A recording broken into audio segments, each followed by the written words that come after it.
هر دست اتاق خدمت جامعه اجرا شده.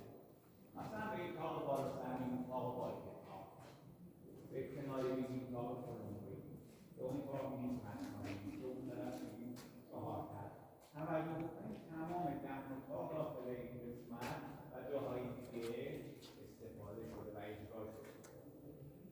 متاسفانه در زمان جنگ بین ایران و عراق اون قسمتی که اتاق‌ها سفید رنگه مورد اصابت راکت قرار گرفته، خراب شده، بازسازش کردن.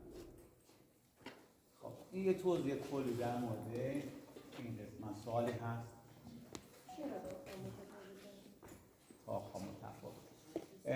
دلایل مختلفی برای ذکر کردن و مطلبی که میتونم خدمتتون عرض بکنم.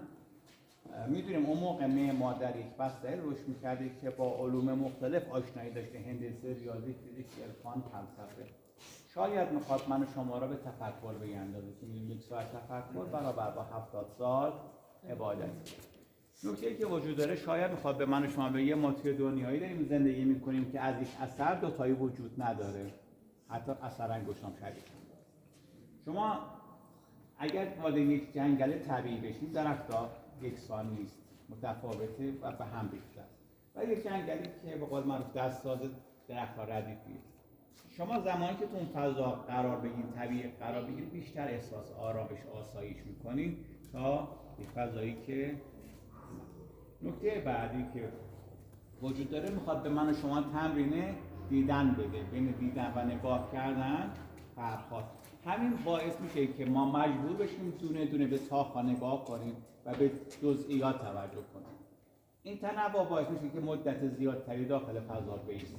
حالا خود شما قضاوت کنید خانه‌های این زمان یکسان شده چقدر می‌ایستید نگاه می‌کنید، سریع عبور می‌کنید. پس با یک همچین هنری باعث میشه که فرق بیشتر داخل فضا بمونه. اون هر کاری معنی خاصی داره یا نه؟ مثلا اون نوع مثلا تاقی که مثلا نوع نور پردازی که انجام میشه اینا معنی خاصی به علاوه عرفانی به فلسفه معنی متفاوتی دارن اینا. ببینید مطلبی که وجود داره اینه که خب مسجد جامع چون مثل همون روز اولش نیست بگیم که خب این ساخته شده بین ایران چون همینطور دور به دور اضافه شده یک سری اتفاقات عوض شده. معماری بدون نور اصلا معنی نداره. مثلا شما مسجد شیخ الفلا گنبدش که از زیباترینه شما نور ازش بگیرید مثل کاسه بارونه. خب اون موقع جایی رو که می‌خواسته بیشتر روش تاکید بکنه نور روی اون قسمت بیشتر بوده.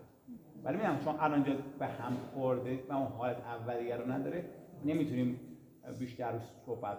ولی حالا یکی دو تا مکان که این حالت هست من به شما نشون میدم. قسمتی که میخواد ورودی رو مشخص کنه بیشتر نور اونجا متمرکز شده.